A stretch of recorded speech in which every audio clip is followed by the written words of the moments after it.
Hey y'all, welcome to Geeking Out, the podcast about all geeky aspects of software delivery, DevOps, observability, reliability, and everything in between.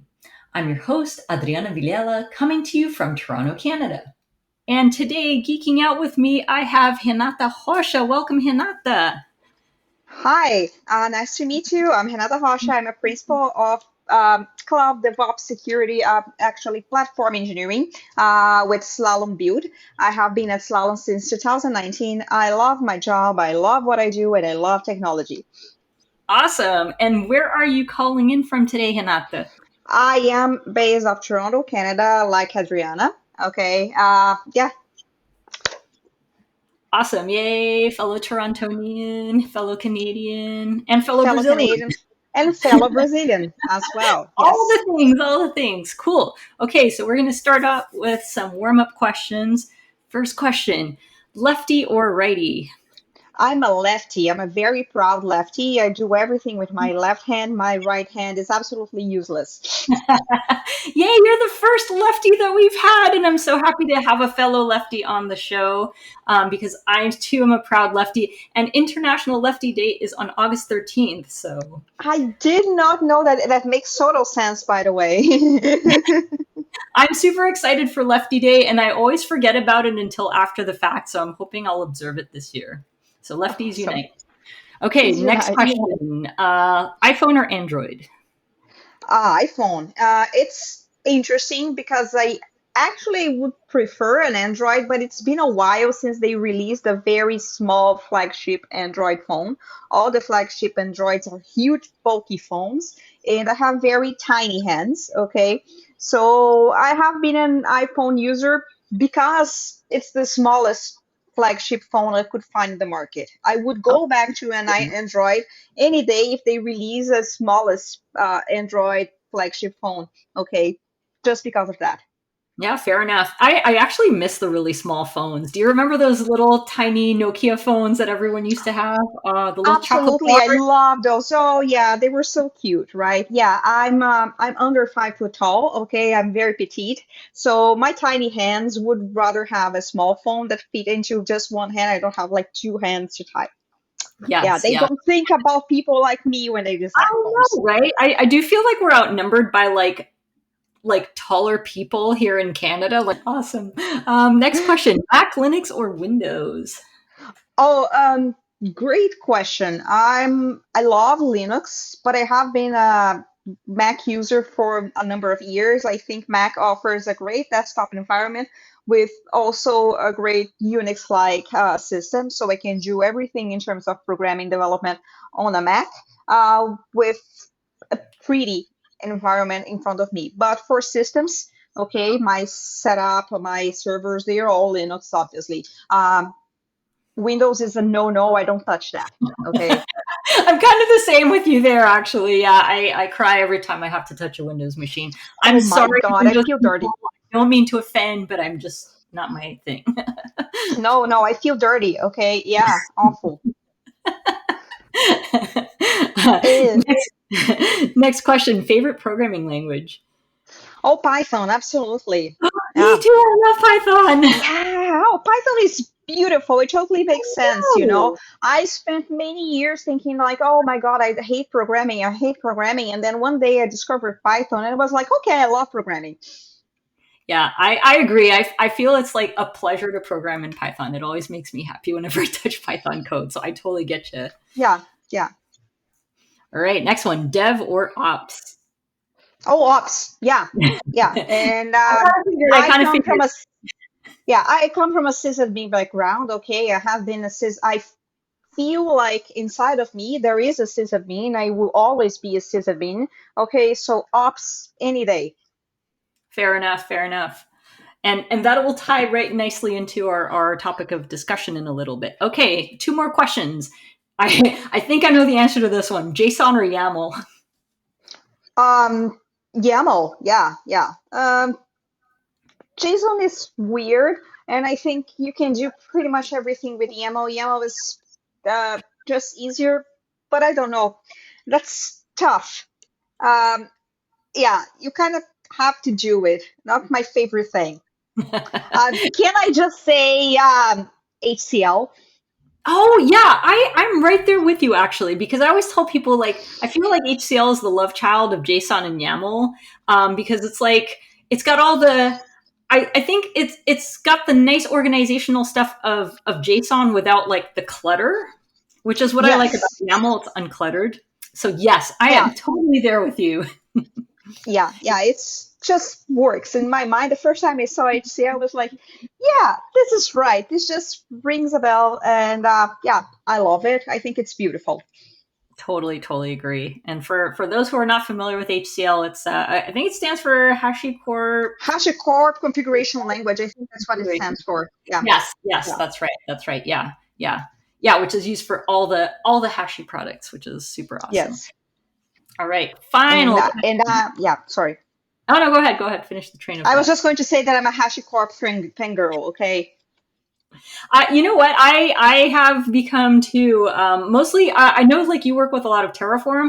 For me, my HashiCorp fangirldom comes from working on Nomad, so Yeah. I can totally relate. Nomad, very underrated product. Very underrated. Totally agree. And maybe we can talk about that a little bit later as well. Yeah.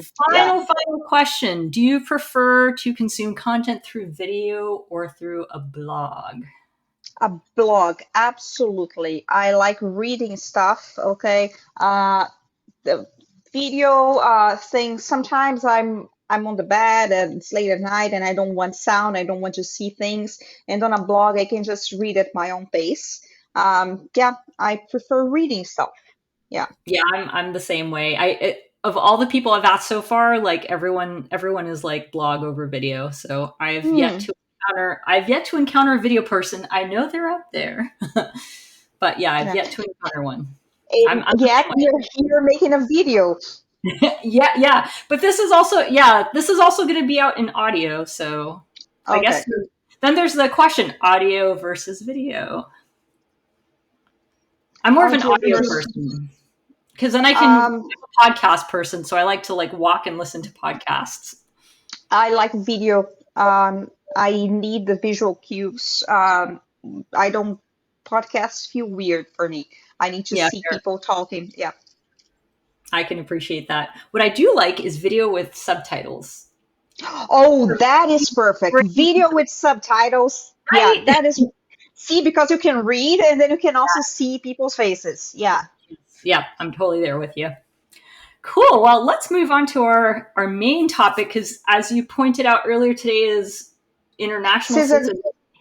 Yeah, today is July 28th, is the last Friday of July. It has been International Sysadmin Appreciation Day since the year 2000.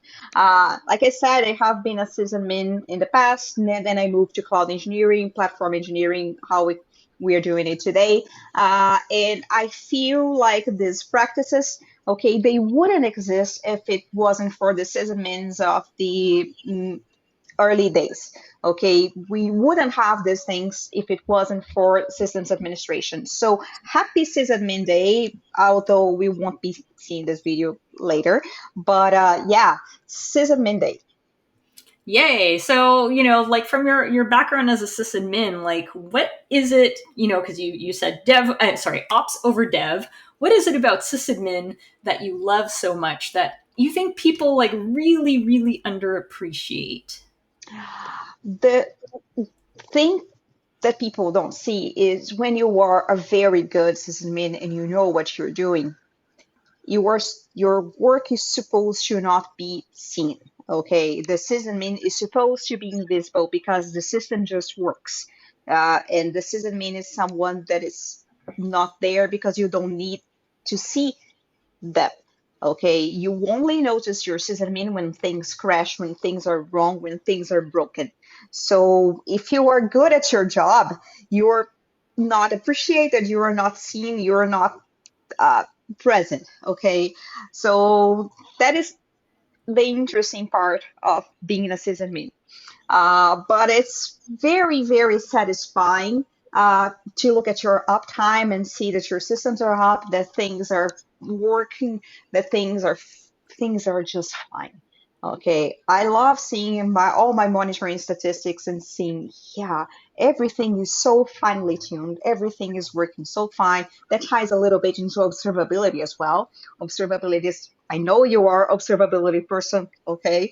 So yeah, like I said, everything I kind of like branched off, okay, and became like a specialized feature of all the things that we used to do in systems, okay? And today, of course, we how computers evolved and how we do things these days, they became their own specific practices and fields in their own. So, yeah, but I still love, like, I have this passion for the way, like, it's a type of nostalgia in a certain way of the how we did things in the past, and this appreciation for people who are still managing systems, especially more old school systems that are still in operation. I know there are people who still manage mainframes these days, and that's such hard work.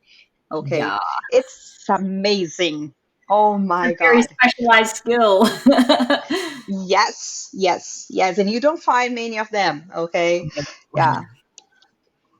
Yeah, I as a student, I don't talk about this much because it was very traumatic, but I had a summer job working in the mainframe department of RBC, and my God, it was something. It was something. I made a I will say in air quotes a COBOL code change that it was like, I don't know, I think it was like commenting something out or whatever, and it took like forever to push that through because you had like the job control language at the time, so the language to compile the language, and I was like, ah, man, that no, not for me. As someone who has also touched some COBOL code back in the day, yeah, I understand what you're saying. Yeah, I have some feelings, like I said, nostalgia.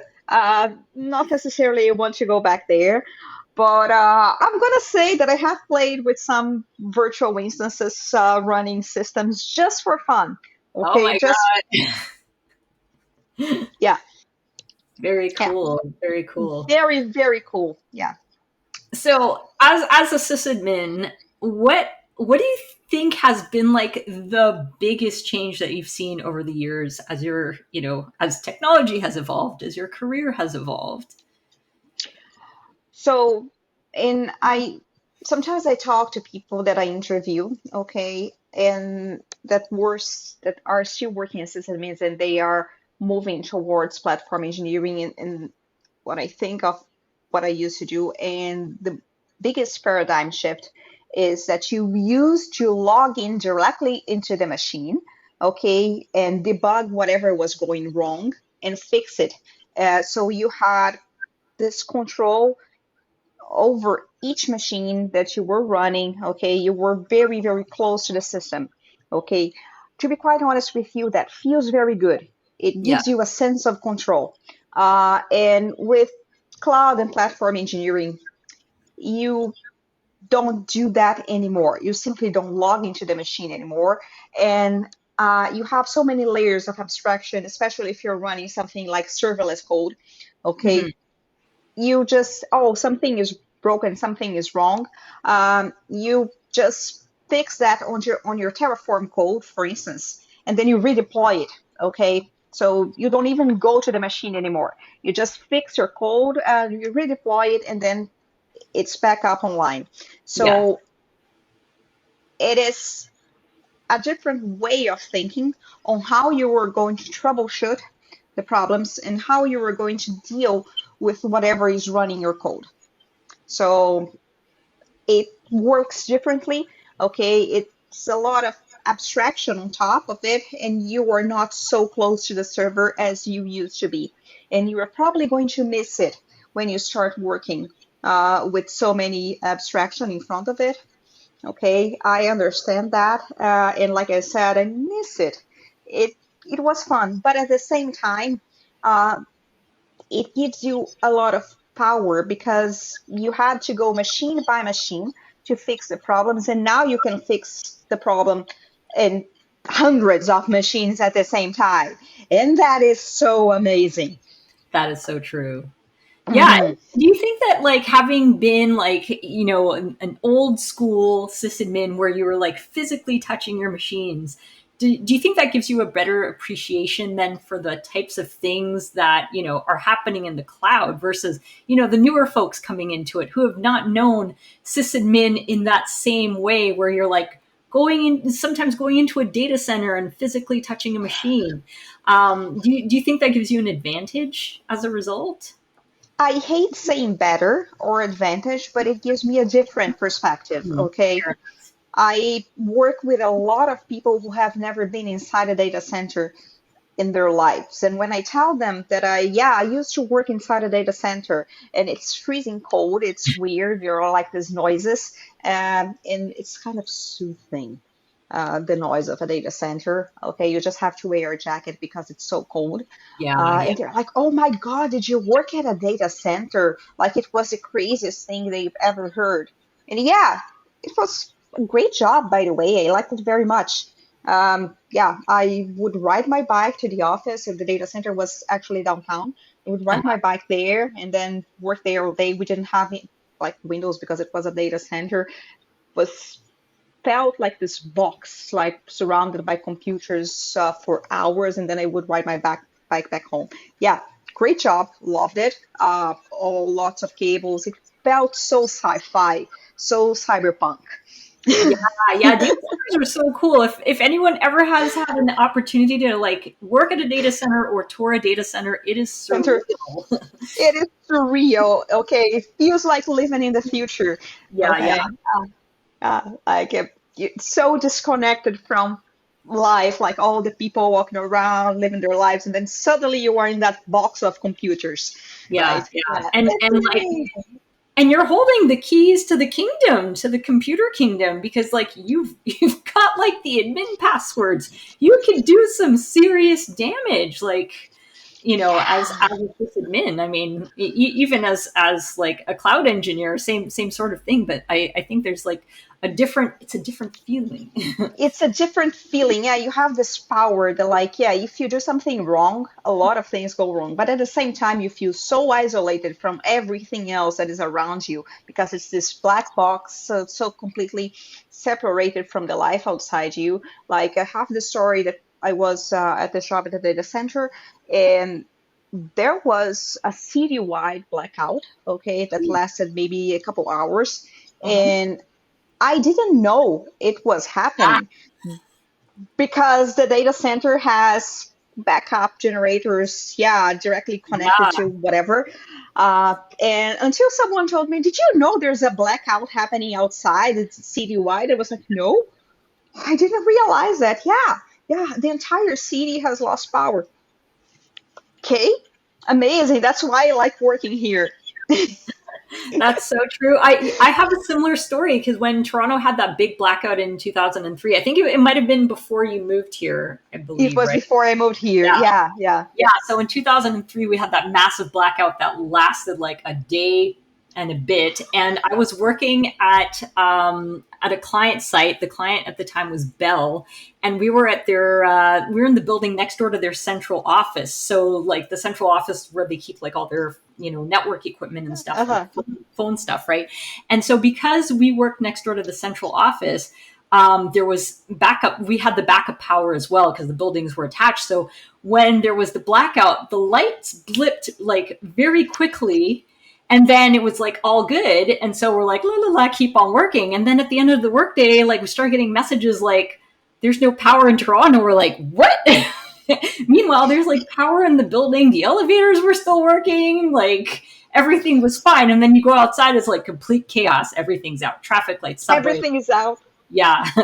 So yeah, the It's nice little bubble. the nice little bubble, okay, and that feels very comforting. And like you said, it feels like a lot of power, okay, that you are in this place that has everything. It has like the fastest internet access you can imagine. It has power even when the entire city is in a blackout. Yeah, it is fascinating. It is such a great experience, and although I don't feel I have an advantage or I feel better than the people who didn't have this experience, it gave me a different perspective. I feel like I have learned what I do today at a slower pace, and I Yeah. saw the internet growing since the very early days of the internet, and I was inside uh, what was the internet back in the day. Yeah, so true. In a Such a way. unique advantage. That's something like people from our generation, like it's I feel like it's something that folks like, my daughter was born in 2008. She's like grown up in a world with like computers, like it's ubiquitous, smartphones. Like this is stuff where like we're growing up along with it. It's like, oh, internet. Oh, cell phones. Oh, smartphones. We're all connected. Whoa, this is weird. Like social media was not a thing when we were when we were growing up. I mean, good luck trying to reach somebody. They're not home. You Yeah, can't reach them. And exactly. you know We people's phone numbers.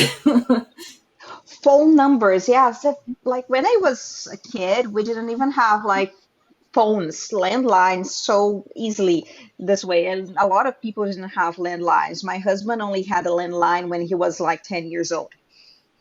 People had to write letters to each other. Imagine that. The lighters. I had a pen pal when I was growing up, and I totally remember. Like my mom used to tell me stories of like when we were living in Rio. I was too young to remember, but she was saying like there was like for a time like we didn't have a phone yet, so she had to like use the neighbor's phone to make phone calls. Like it was not the easiest thing to procure. It was like kind of a kind of a process to procure a phone line, and these are things we take for granted now. Yeah, yeah, where my husband used to live, which was a neighborhood in Rio, Jacarepaguá, they had like this phone in the center of like the neighborhood where Hmm. people used to go and make a call because people didn't have landlines where they lived. Like, yeah, crazy. And you think of it like, oh, must have been like a very rural area. No, no, no. It was just like a normal neighborhood, actually kind of an upscale neighborhood. It Yeah, was yeah, just because landlines were not everywhere back then. yeah, Okay, yeah. not a lot of people had them. And I remember rotary dial phones when I was growing up in Rio too, which like came here. It's like, what? It's not rotary dial phones? I still have fond memories of those. Can hear the noise. I Right? saw something fascinating recently. I went to a doctor's office here in Toronto, okay, and there was like this emergency phone the doctor's office, and it was a rotary phone. And there was a sign next to it teaching people how to use a rotary phone. So cute.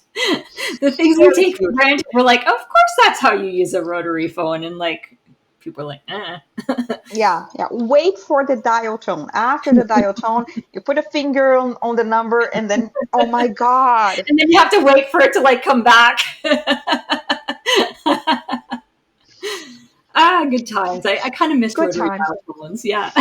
Yeah. Fun memories. Yeah. Fun And memories. they were cute. They were cute. Yeah, yeah. They We had a were, red one, like classic red rotary phone one.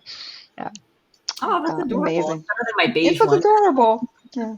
There was also the beige ones. They were also very classic. Yeah. Yes, yes. But yeah, it's funny to see how things evolved, and they evolved very fast. And I think the beautiful thing about working in technology is how you see things going from like the old rotary phones and then the dial tone phones, okay, and then the internet, which leads us to the different fields, the specializations we have on platform engineering, SRE, etc. And now the new field of AI that people are like, oh my God, AI, etc. It's just a new field, okay? And we need to learn how to deal with this new tool, this new technology, and how it ties together into the other things that we do. And that's the beauty of it, right? This is why I do this. This is why I'm so fascinated by technology. I love learning things. I love being immersed in it, and I'm absolutely fascinated about learning whatever new thing, whatever new tool that people bring us today, tomorrow, next year. Yeah, I totally agree. It's interesting because like I'm the same way. I'm like new technology, giddy up, give me more. I want to learn more about it. And yet like some people are so terrified of technology, and we see this across our industry. We see it especially like in large corporations whenever there's like big, transformations, whether it's a digital transformation or DevOps, agile, whatever, even bringing in observability. there is like such this resistance to change that can get it legitimately freaks people out, right? Because to a certain extent, like I think we're creatures of comfort and we like what we know and understand, and having to deal with something that's a brand new learning curve can be terrifying. But like, what kind of advice do you have for people who, you know, find themselves in this scary place where they're resisting change? Try to find yourself in a place which is 50% comfort and 50% challenge. Okay, that's a very good measure of what will bring yourself still that cozy space where you feel, yeah, this is good. This gives me like this warm hug, this warm embrace of things that I'm comfortable with, but also doesn't make you bored because once you get bored, you don't have anything to look forward to. And this is what makes us human, okay? If we didn't have any challenges, if we didn't have anything to look forward, any goals in life, we would still be living in the Middle Ages. Would still like be cooking, eating raw food. We wouldn't be working with computers today, and that's what makes us different from other animals. Is what makes us special. Okay, yeah, this is pretty much what I try to tell people, that find that sweet balance of comfort and challenge. Because also, if you do challenges all the time, you're going to burn out, you're going to exhaust yourself. It's unsustainable. So find exactly how much comfort you can at the same time, while finding that amount of challenge that makes you want to do something new. Yeah, I totally agree because I think the that's such a great approach because that way, as you said, you're not like, you know, going all in on it, and then that can be super overwhelming. But getting to a point where it's just like, oh, okay, this is like interesting enough. I'm gonna like poke into it and kind of build on it iteratively. I think is a really great way to approach it, and I think like in technology, I feel like because the nature of what we do, like it evolves so rapidly, I feel like it can be very overwhelming. So I think people like get freaked out. Oh my God, there's another thing that's changing, another thing I have to learn. So I think to a certain extent you kind of have to like just pick a thing that's interesting that you are that like, okay, I'll dig into this a little bit more and then, you know, dig into that, like, and get into this habit of like always learning a bit. And I think what people freak out with is like they think they have to learn all the things. I've resigned to myself to the fact that I don't know everything. I'll never know everything, but I surround myself with people who know things, and that's okay. That is a great point. Okay, you don't have to know everything. You It's impossible to know everything, and you will never be an expert on anything because things evolve very fast. And like I said before, technology is very dynamic. What you know today is never going to be what is the new technology, new big new thing of tomorrow. So what you have to do is to pick something that you want. Okay, go choose. I want to learn Terraform, something that I don't know. Okay, I know Terraform, but just an example. I Yeah. want to learn Terraform. It is something that I'm interested. Just pick and choose and learn a little bit. Don't throw yourself in like I'm going to learn everything about Terraform today. I tend to do that, so that's some advice for myself. Yeah, I'm totally like that. So learn a little bit of it today and then give myself some time. Tomorrow I'm going to do something that I'm comfortable with and then learn a little bit extra. Just iterative process of learning so I don't exhaust myself, and also gives your brain some time to absorb the knowledge. And you don't feel exhausted, you don't feel burned out. The burnout is real. I Yeah. always tell, especially young people, because they feel they are indestructible and they can learn everything everywhere all the time. And then sometimes the burnout kicks in and they feel, oh my God, I cannot learn anything anymore and I hate this. Yeah. I will move to a cabin in the woods and never see people ever again. This happened to me. And that's why I keep telling people that it will happen if you don't take care of yourself. Please take care of yourself. It Yeah. will happen. So give yourself some time, go slowly, slow, easy, and yeah, just pick a subject here and there. You don't have to learn everything. And also, no one expects you to know everything because we know it's impossible to know everything. Yeah, I totally agree. And I want to go back to your comment earlier about burnout because I agree with you. Like when you're young, first of all, when you're young, you feel like you're indestructible, invincible, but also employers take advantage of that too. They're like, Hmm. well, you don't have a family, you don't have a social, like you just finished university. Of course you can like go and put in the long hours. And I think it's so important for younger folks to like give themselves permission to not do all the things, to take it easy, to not, like have to hustle so hard that they burn out because the same thing happened to me when I finished school. Like I was in such a my first roll out of school was like so intense that I burnt out really fast and I hated my life. And then but the only good thing that came out of it was I learned to say no, and I learned to defend myself and stick up for myself in terms of like, you know okay, I've had it, like burnout, my brain doesn't work, like need to take a step back. And I think more young people need to do that.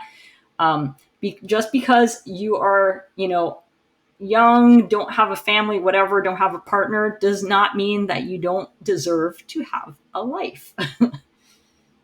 Yeah, my suggestion is always to find an offline hobby, Yes. something that is completely unrelated to your work.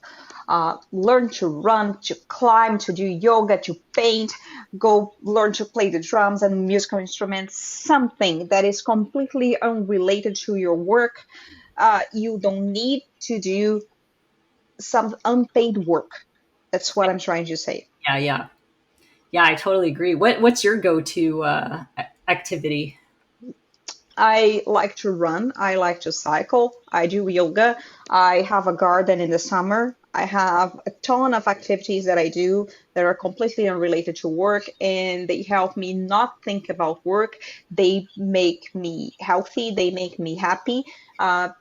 They make me a person that is not only the Renata who is at work, the Renata platform engineer. I am a more complete person, and I'm also happier. I have a life that stops at 5 p.m. Yeah, yeah. That's such great advice. I totally agree. I find like I sometimes have because of my ADHD, I get like the hyper focus. And so I have a really hard time like peeling myself away from things, and I tend to obsess over unsolved problems and can't shut it off. And sometimes I have to like take myself aside and say, I give you permission to not think about work, to disconnect. And it's okay to give yourself permission to shut off and pursue your things. Like life is not all about work. It's gonna be there tomorrow and the day after that and the day after that. I think employers are just looking to make sure that you complete your deliverables, that you're reliable. And, I feel like if you do those things, then you're in a good position. I also find that once I started taking care of my mental and physical health after work and not dedicating myself to working 15 hours a day, which I was doing at some point, I became much more productive at work, Yes. which kind of makes sense if you think about it. But when you're younger, you don't think about it because I'm healthier, my mind is healthier, my body is healthier. So when I start my day in the morning, I can kick right in, start working, do a lot of things. I can concentrate much better. I haven't been sick in years, and I used to get sick a lot more. I just work better if I do this. If I just like my hours in a day are in a better person that can do just work for those hours a day. And I was so drained out by the burnout that I was not giving myself fully to work during those 15 hours that I was working before. So there's that. Yeah, yeah. And I find also like the act of time boxing your day, you're like, holy shit, I gotta get all this stuff done by like 5 o'clock. So you're like, okay, I'm gonna be super efficient, right? Because you want to get as much done as possible. And then it's like, and plus you have something to look forward to at the end of the day. It's like, Yes. hey, there's like relaxation on the horizon. It's awesome. Hmm. Absolutely. When I have to deliver something and I have a deadline, I like to use a technique called Pomodoros. Some people are very familiar with it. You do 25 minutes of work, and then you stop for five, and then you do another 25. And after some four of 25, you give yourself a longer break that allows your brain to process the work that you did, you some rest, and it makes me feel way more productive because I just focus and just works very well for some type of people. It works for me. And if you listening to this, you are not familiar with the Pomodoro technique. There are some timers you can use on your browser or on your code editor. Give it a try. It might work for you as well. Oh, that's very cool. I hadn't heard of that. But I definitely like taking the breaks is so, so important. And I, again, like ADHD brain is like, you will not get up from this until you solve this problem. But whenever I do force myself to like walk away and take a break and I come back, I'm like, oh shit, I should have done this before. Try the Pomodoros, okay? Because they force you to take a break every 25 minutes and it's a 5 minute break. And then when you come back, you're like, oh, okay, I can pick this up again. Okay, Yeah, it's yeah, not a yeah. long break, it's a 5 minutes. Okay, I just do maybe like some yoga poses for 5 minutes and then I go back. I love yoga. It's a great thing for my mind. It makes me relax. So, and then I come back and then I do it again and then I keep doing that. And I don't know, I just write code beautifully when I do this. That's so cool. Yeah, I'm gonna check that out because that sounds like something I could use. And also, I'm a huge fan of yoga. I don't think I'm nearly as advanced in yoga as you are. My flexibility is crap, but I do enjoy it. It's nice to like just it challenges your brain because you're so busy like trying to hold the poses you can't think about anything else. So I think it's a lovely way to just unwind. Yoga, as with anything technology, is not about the flexibility, is about the inner journey. Okay, it's about learning, understanding your body and where you were today. It doesn't matter where you were or just where you were going. Think about yourself, your inner body, where your balance is. So don't think about anything else. It's not about flexibility, it's just about the journey. So if you enjoy it, that's what matters.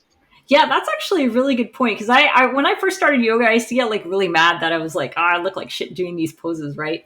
And then I'm No one like, cares. it's okay. Yeah, exactly. As soon as I got over that, like nobody cares, especially when I do it at home. Nobody's watching. So it's great and you start to see some progress. I mean, you're competing against yourself, which I think is probably the most important thing, Yes. right? Are you improving? Are you getting something out of it? Are you enjoying it? Yeah, exactly. That's why good yoga studios won't have a mirror because you're not Ah, supposed to look at yourself. It's just supposed to feel yourself. oh, that's cool. Good to I know. like it very much. Yeah, Focus yeah, on the breath. I'm a huge fan. I try to do yoga like once a week, and I feel it too if I don't do it. Like like the joints feel a little stiffer. I'm like, oh, I think I needed this. Yeah, and the breathing techniques, they really help me when I'm feeling stressed out, when I am obsessing over a problem. I just try to focus, recenter, breathe, and that sometimes helps me solve some piece of code that I cannot point or like some architecture that I'm struggling to design. I have a huge problem using diagramming tools. Mhm. Sometimes I have the idea on my mind, but I don't know where to position things correctly. Yeah, yeah, And then yeah. I stop, take a deep breath, okay, do some breathing exercise. And when I look at the diagram again, I'm like, oh, yeah, here, write this. And then, Nice. Yeah, the power of stepping away, taking a mental break from your work, cannot be absolutely, underscored. It cannot be underestimated. I It's make that yeah, yeah. Awesome, awesome. Switching gears a little bit. Well, I guess going back to something that you talked about earlier. The idea of like embracing the new technologies that come our way, and of course the new and cool technology that is taking the world by storm now, that everyone's talking about, and either excited about or feeling threatened by, is AI. So what is your take on AI? I have a hot take about AI, which is it's not going to take away any jobs. It's going to be exactly like cloud was in a few years ago. It's going to create a lot of new jobs. AI doesn't create itself. It's not actually artificial intelligence. That's just like a cool name for it. There are lots of people working to generate those libraries, to deploy the code. So it actually requires a lot of people, qualified people, engineers, to develop that. So it is a whole new field that's that's open for you. It's fascinating. It's very early days. So yeah, it's going to create a lot of new jobs. So if we embrace it with open arms and open mind, it's exactly like when cloud was born, that people were scared. Oh my God, it's going to take away jobs. And look at where we are today. So embrace it, learn it. It's great. It's going to be good for us. Just don't be afraid because it's a new technology. It's just a tool. It's not something bad or crazy. Yeah, that's my hot take about AI. Yeah, I It's just a totally agree tool. with you. I totally agree with you. And I think, like, I think, like, with any new tools, it can be abused or it can be used to really enhance your job. And I think folks who end up using AI to, like, quote unquote cheat at their jobs or cheat at work, right? Like using AI to write an essay, you're doing yourself a disservice because then you're not learning. I mean, you lose out in the end. Fine, you get the marks, but you still can't write. Yeah, Versus using AI as an aid. Like, the example that I like to give is, like, you're writing something, you've written something out, but there's like a character limit. Feed your text into AI to, like, hey, can you rewrite this so that it fits within the character limit? I feel like that's a perfectly valid use case for AI because, like, you wrote it, the concepts are there, it came from your brain, but AI is just taking that little extra burden off of you so that you can complete that last step, or you can use AI as, like, inspiration, as a starting point for code if you don't know a particular language, but you know how to code, but you don't know the nuances of that language. So AI can give you, like, that starting point, but you still have to complete it. you have to complete. You can use it as like a skeleton generator, okay, but you still have to um, refine the results and you have to analyze it to make sure that the generated content makes sense. So if you don't know if it makes sense, it could have generated um, com- something that is useless, something that's bad, something that won't work.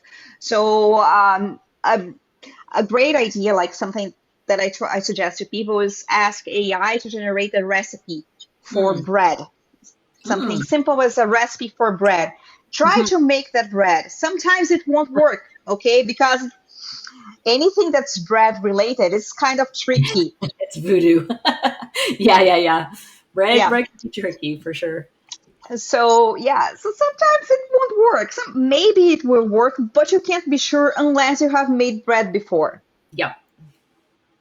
Yeah, yeah, that's so true. And it's interesting too because, like, trying it, even if you've not made bread before, right? And then you take the AI recipe, try to make bread, it fails. Then you can use that as a springboard to, like, but why did it fail? Then you can do some additional Exactly. research, right? So still need to use your brain there, which I think that's at the end of the day, like, the important thing, right? Even like the AI prompt engineer. Like, when I first heard this idea of, like, a prompt engineer, I thought it was funny. But it's in the same way that, like, we as software engineers or ops folks, whatever, SREs, like, when we're trying to solve a technical problem, we're going on Stack Overflow, we're trying to, ask Google, like, figure out how to phrase the question correctly in Google, making sure that you're even asking the correct question. And I feel like when working with AI, it's a similar sort of concept. if you think about the prompt engineer, which is someone adjusting the prompts they feed to AI to get the correct results, isn't that very similar to platform engineering adjusting Terraform code to generate the correct results on the cloud compared to what we used to do as a sysadmin that we would go directly into the machine? Ooh, That yeah. is a hot take. That is a hot take. I like it. I like it. That is a very cool way of looking at it. Yeah, so maybe that is the new job, the prompt engineering. That's a new career path that someone will follow, probably in data engineering. And I'm excited to see what comes of it. I am very open to new tech and seeing what the world brings us.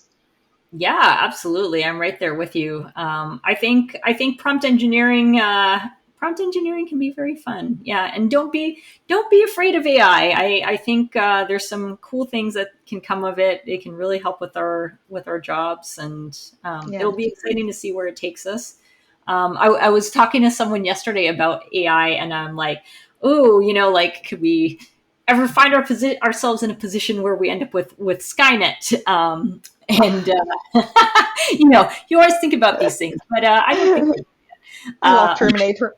I love Terminator too. I always think of Terminator whenever Me too. this AI stuff's coming about. I'm like, oh, all hail our evil robot overlords. Here we go. But I think I think there's some exciting times. There's some cool stuff to come out of it. Um, AI is a human enhancer. Human enhancer. I like that. Yeah, it's a good approach. I don't think we are quite ready for Skynet. It's going to take, I don't know, maybe 1,000 years for us to reach Skynet level of things. Yeah. Yeah, hopefully we won't get to Skynet levels. Fingers crossed. No. Well, we are Yeah. just coming up on time, but thank you, Hinata, so much for geeking out with me today. Do you have any like parting words of wisdom to share with folks out there? Well, just don't be afraid. Embrace new tech, as I usually say. Stronger people build a stronger world. Uh, and peace out and geek out. Thank you so much. And y'all don't forget to subscribe. Be sure to check out the show notes for additional resources and to connect with us and with our guests on social media. Thank you so much for joining us today. Thank you for inviting me today. And peace out and geek out. Geeking Out is hosted and produced by me, Adriana Videla. I also compose and perform the theme music on my trusty clarinet. Geeking Out is also produced by my daughter, Hannah Maxwell, who incidentally designed all of the cool graphics. Be sure to follow us on all the socials by going to bento.me/geekingout.